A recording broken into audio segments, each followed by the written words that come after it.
TV News, expanding your view. Welcome back to Cold Digest. We're back at a discussion segment to take a look at Nigeria 2015 general elections. How prepared are we really towards the general elections? There are issues building up really to the forthcoming polls, but then we need to ask questions, and that's the reason why we're taking a look at how prepared is Nigeria for that coming elections. And joining us in the studio to discuss this is a policy analyst, Bala Zaka. Thank you for joining us on Cold Digest. I must commend you. Look great for this morning. I hope Nigeria will be greater. Exactly, because Nigeria should be the first in every. Unfortunately, a lot of things are happening. Really have placed us where we begin to ask questions.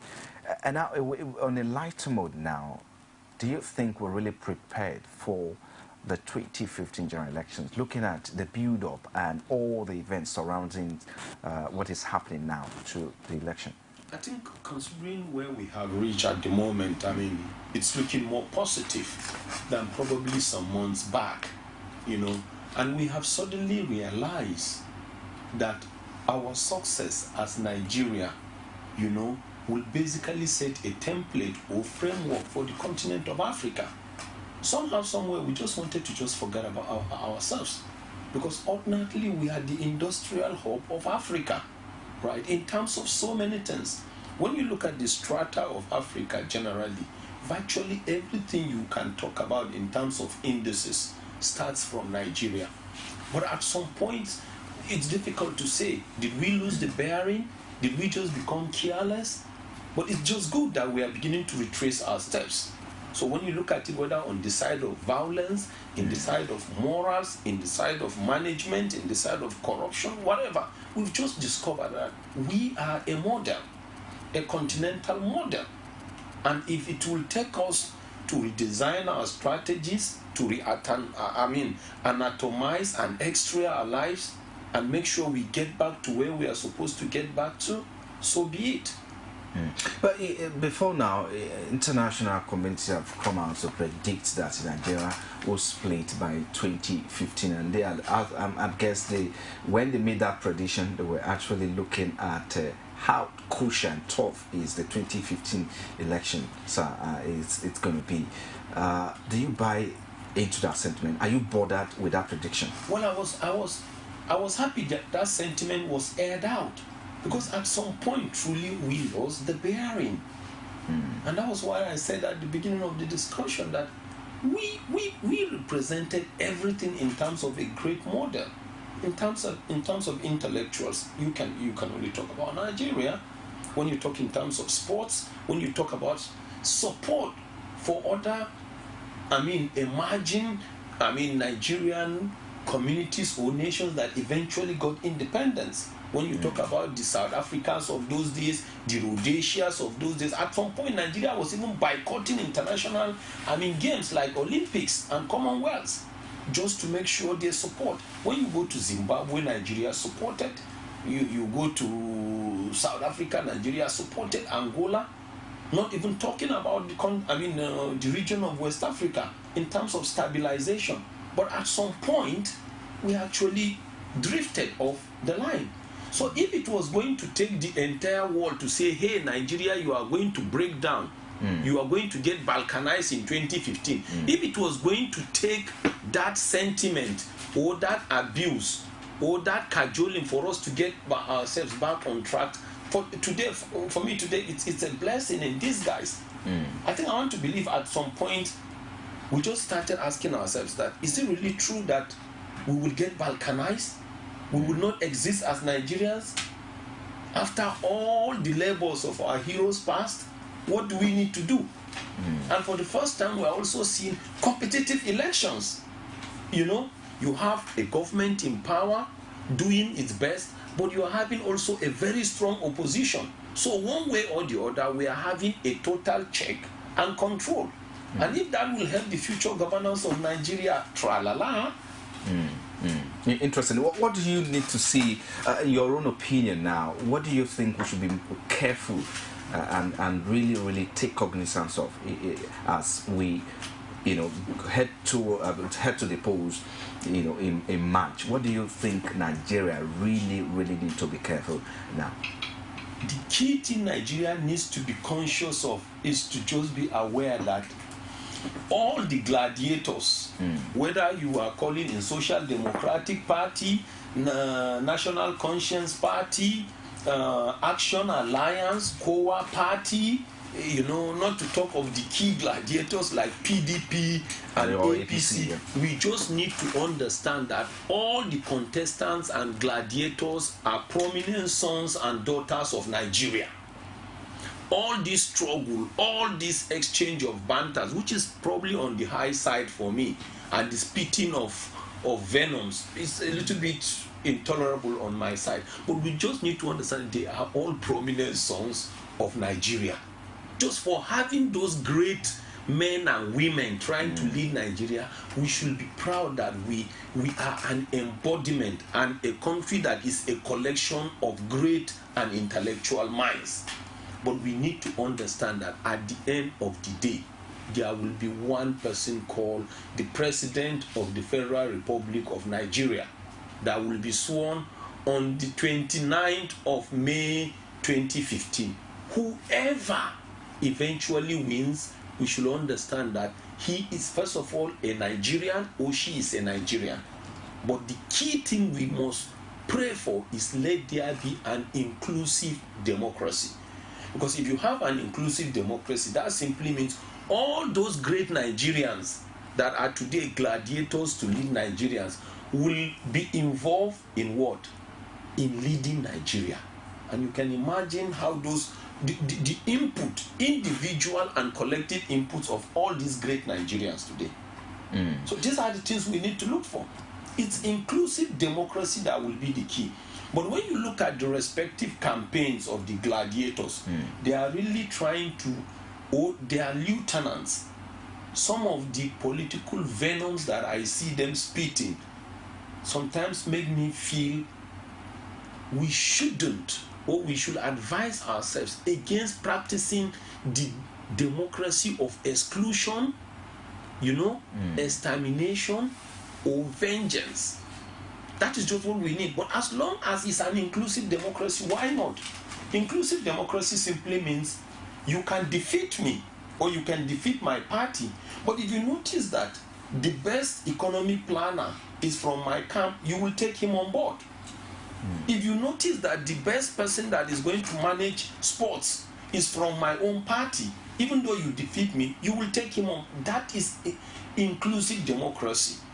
But if your intention is because of the challenge I gave you or because of the exchange of banters and you eventually win, if your intention will be to cripple me politically, cripple me financially, then that is what? That is a clumsy democracy. Looking at the political history of Nigeria, given what you said, it could have been perfect situation and system.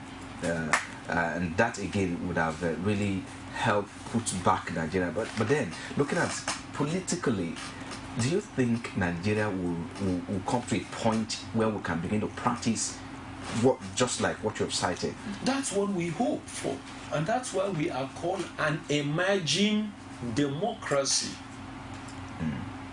When you are being called emerging, that means you are still coming up. You are going to learn you're going to make mistakes, but there will be lessons learned.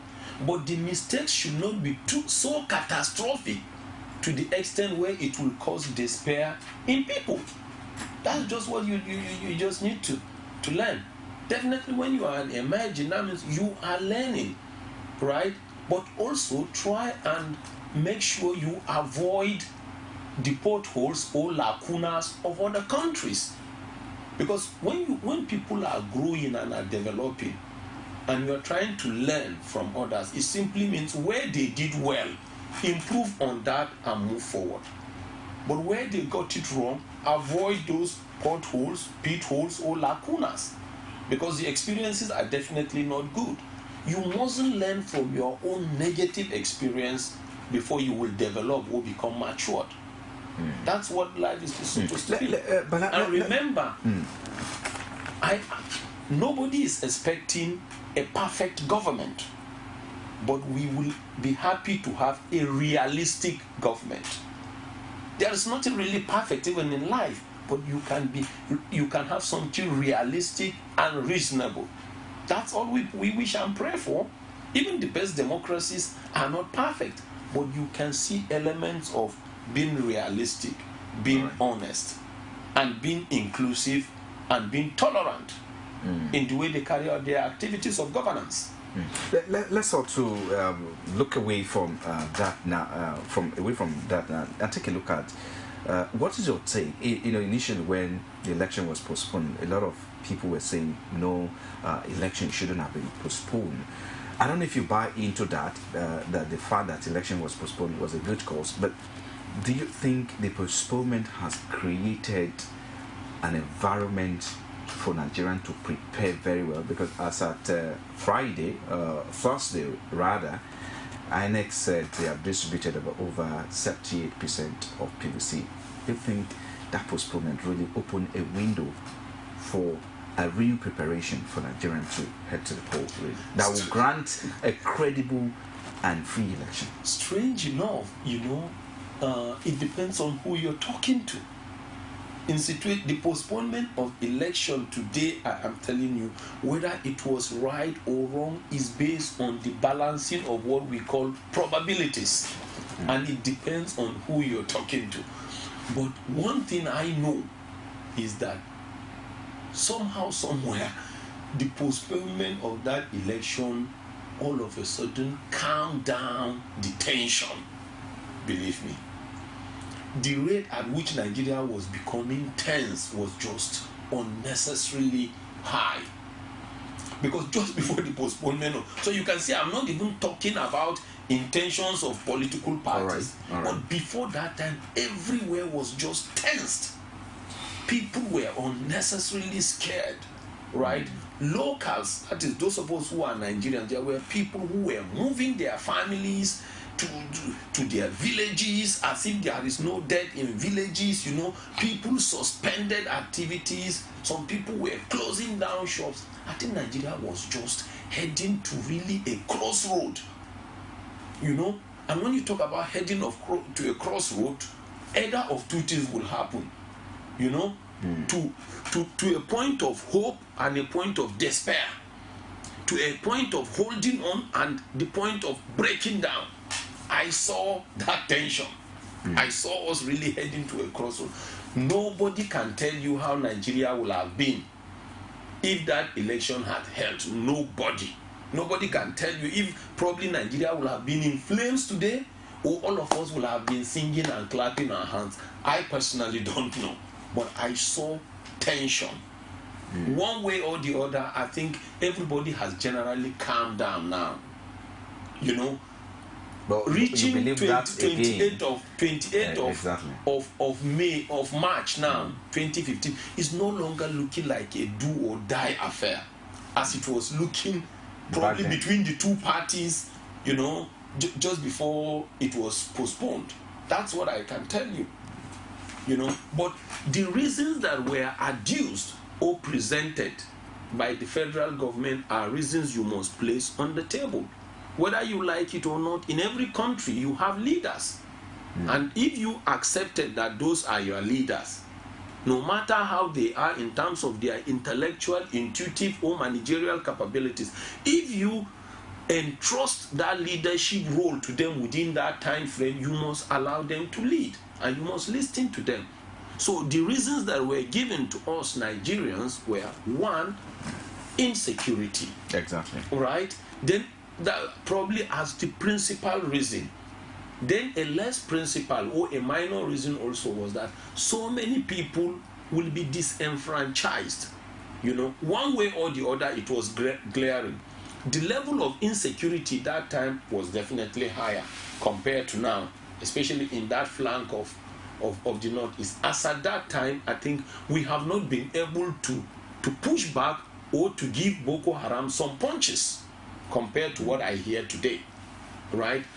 And when you look at it also in terms of the PVCs, I mean, to be fair to also the government, the number of people that have gotten PVCs at that time now okay, compared to that time are relatively higher.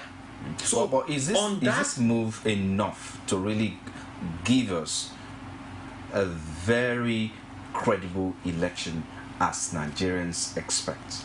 100% yes. The reason why I'm saying this is because, like I said, I don't expect a perfect election. All right. I don't expect a perfect government, but I expect a realistic and a reasonable election and government. But also remember, even if you have a credible candidate, if you don't have credible election, it's still going to be a waste of time.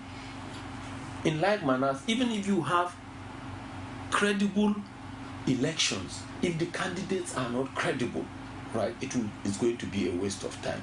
But before now, some of us were already noticing that some of the gladiators were not managing the words of their mouth. And there is this saying that life and death lies in how you manage your tongue. It simply means you can use your tongue to convert an enemy into a friend.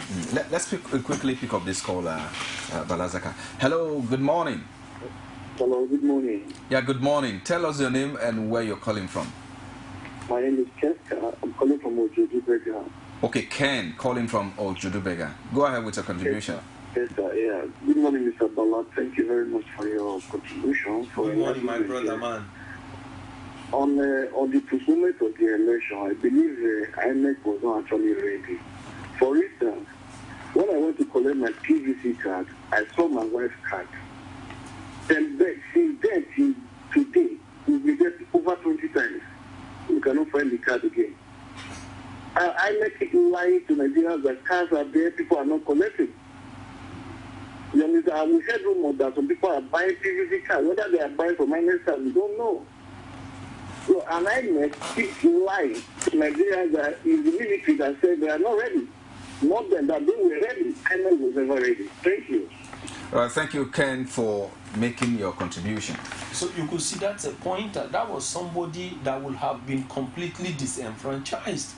So one way or the other, like we said, relatively, the number of people that have been able to get their PVC cards now have gone what? High compared to that time. And even morally and psychologically, I think today, Nigerians believe that they are winning the war on terrorists or terrorism. Now, okay, but let's quickly look at this. A lot of people will say that apathy has set in with the. I know you talk about tension at that time, given the fact that the polity was so tense towards very that election at a point. But most analysts again will say that apathy has set in now. Look, given the fact that it has been postponed, so a lot of people, the way they were prepared at that time, it's no longer there. The interest has really calmed down. What are your thoughts on that? I agree in terms of the apathy, especially for people that, you see, when you discuss apathy, simply means loss of interest in doing something, right? But this apathy can also be dissected and analyzed.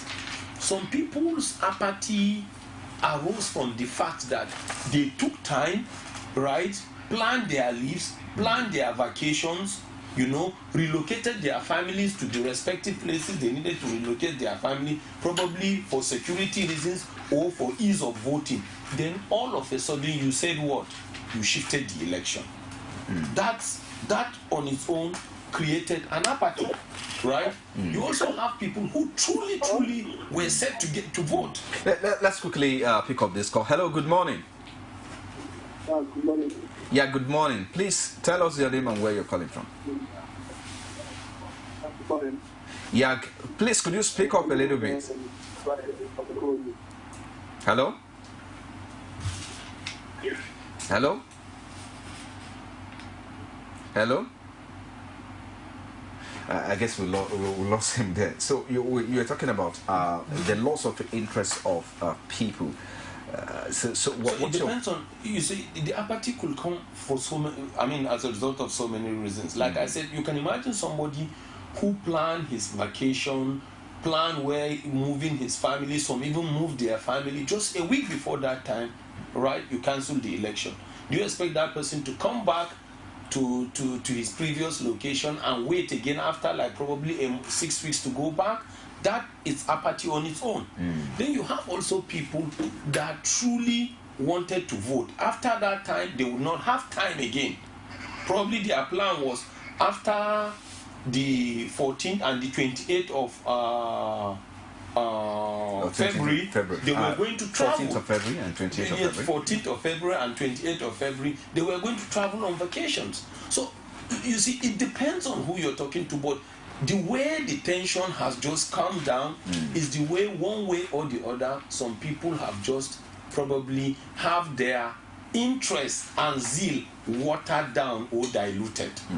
Okay, Bala Zaka is a policy analyst and is still in the house. We'll take a break now. When we come back, we'll talk more on some of this issue. This is called Digest Extra. We're back after this short break. Stay with us.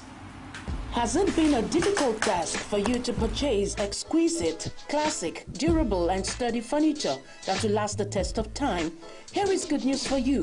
Purchase high-quality furniture for your household, offices, hotels and schools at Prince Interior Furnishing and Furniture Company Limited. Office address, Goshen Plaza, Showroom 28, Kubo Furniture Market, AYA, Nyanya Road, Abuja. Telephone 0803 119 1444 or 09291 7482. Email princeemeka240@yahoo.com, info@princeinterior.com, website www.princeinterior.com. Purchase your furniture at Prince Interior Furnishing and Furniture Company Limited. Classic, strong, exquisite.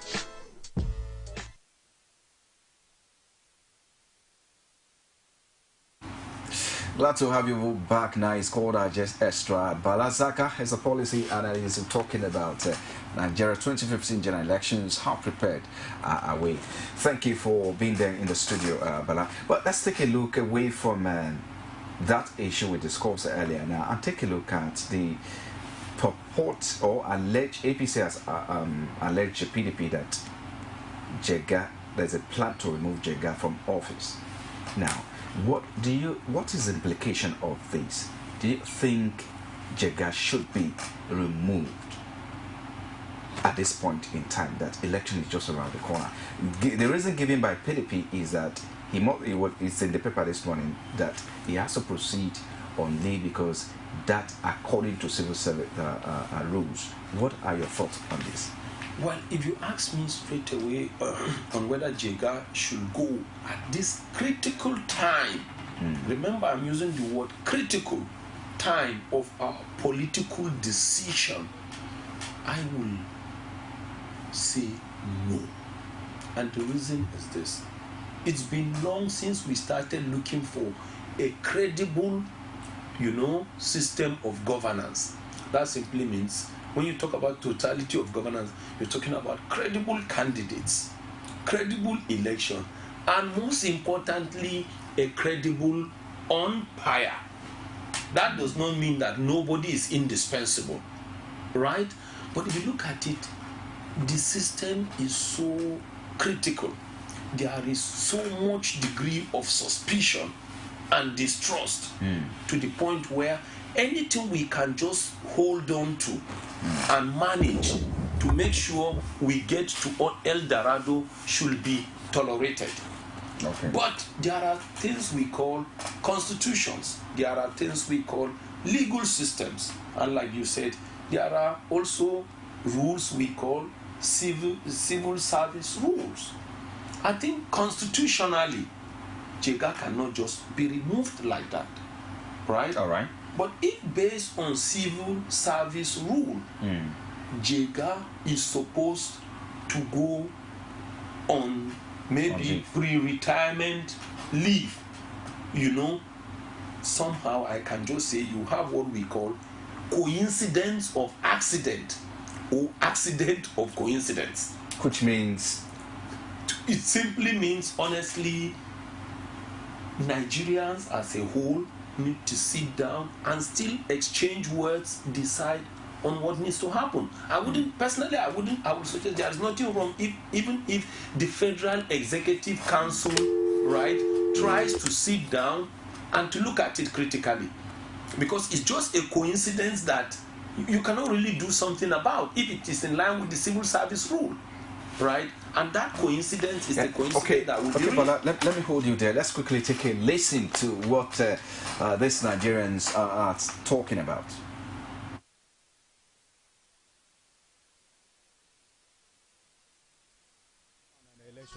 It is improper. So by going to his leave is not necessary at this junction.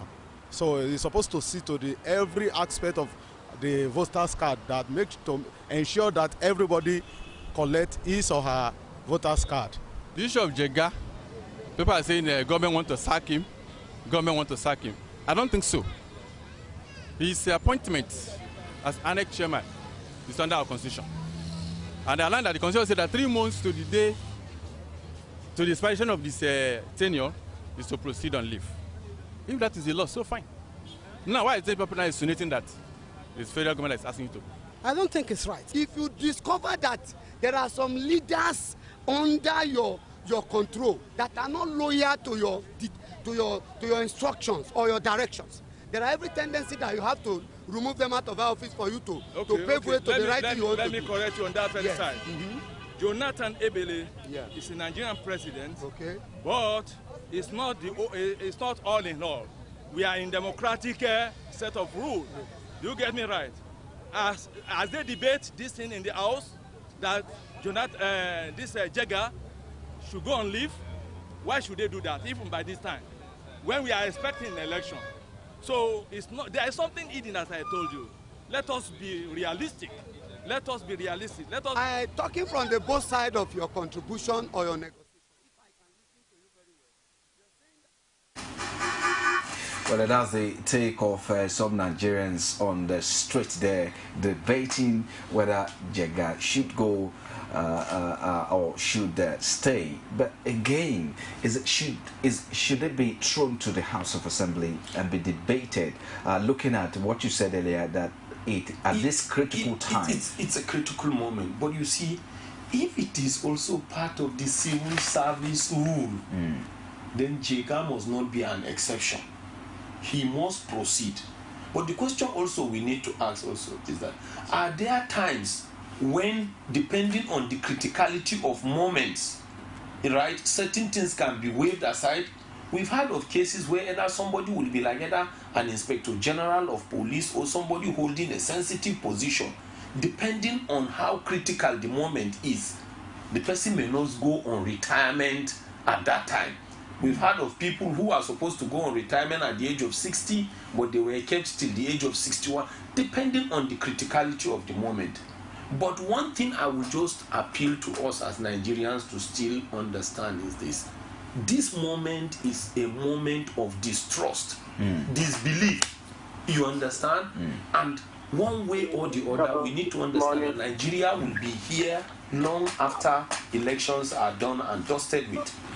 Hello, good morning. Good morning, this is John from Lagos. Yeah, Jones, please, could you speak up a little bit? Go ahead with your contribution. What I want to say is facts on the ground. I think even by looking at the sky, you can read or dictate what is going on. PDP have already discovered from the beginning that if the election could have conducted that February 14, maybe they could have lost the election. So the panic has already killed them. That is why they shifted the election. And after shifting the election, now they are looking for another alternative to remove Jega or whatever, or we don't want to be using card reader or all these excuses are from the PDP because they have discovered that they have lost the game. Indeed, the fact is on the ground. They have not done anything to Nigerians for 6 years. All right. Thank you very much, Jones.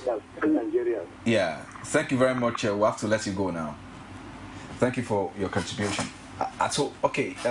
Just before we round up this segment, at this critical point in time, personally, what will you tell the government of the day to do at this critical time? Should Jega be given opportunity or be asked question, can you conduct will you be able to stay and conduct the election? And if he says yes, don't think he should be given a chance. Well, what I will say is this: being the government of the day does not mean that you have the laws, you can bend the laws. But one thing I want to let the government of the day know is this: they have a history. They will bequeath a history. You will as government or leaders, you will always be remembered for the problems you solved for your people or the problems you created for your people. So it is the government that will sit down now, look at the books and laws and understand, if we allow Jega to stay, are we creating problems for Nigerians or we are solving problems for Nigerians? That will be entirely the decision of the government to sit and think. But everybody should always remember that, should know that you will either be remembered for the problems you created for your people or the problems you solved for them. If you created problems for your people, everything about you will be consigned to the dustbin of history. But if you solve problems for your people, history will remember you and posterity will remember you and vindicate you. Well, thank you very much. I think this is where we have to, round up this segment. Thank you very much, Bala Zaka. Of course, if you create a problem for your people, it means that history, of course, will never forgive you. That's a word coming from Bala Zaka, a policy analyst. Once again, I must say thank you for coming. Well, we'll take a break now. When we'll come back, it'll be time for Business Roundoff. Be back after the short break.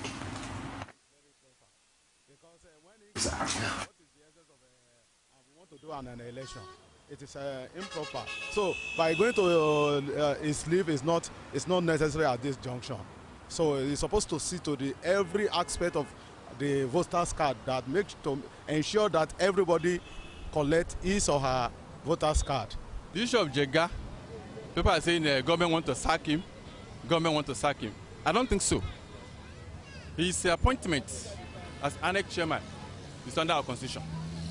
And I learned that the constitution said that 3 months to the day, to the expiration of this tenure, is to proceed on leave. If that is the law, so fine. Now, why is the people now insinuating that it's federal government that is asking you to? I don't think it's right. If you discover that there are some leaders under your control that are not loyal to your instructions or your directions, there are every tendency that you have to remove them out of office for you to pave way to the right thing you want to do. Let me correct you on that very side. Jonathan Ebele is a Nigerian president, but it's not all in all. We are in democratic set of rules. Do you get me right? As they debate this thing in the House, that Jega should go on leave, why should they do that, even by this time, when we are expecting an election? So it's not, there is something. From time immemorial, women have birthed life, shaped character, and by extension, influenced the society. Moremi of Ife, Emoten of Benin, Queen Aminat of Zaria, all women of influence and power. Whether it's before election, after election. How ironical. Women being so powerful, yet have few grounds in decision making. They see you as a wife, and I see you as a wife to a man. We are talking women in politics. A woman will be bold enough to stand up and say, I want to become president of Nigeria. Only on Core TV News.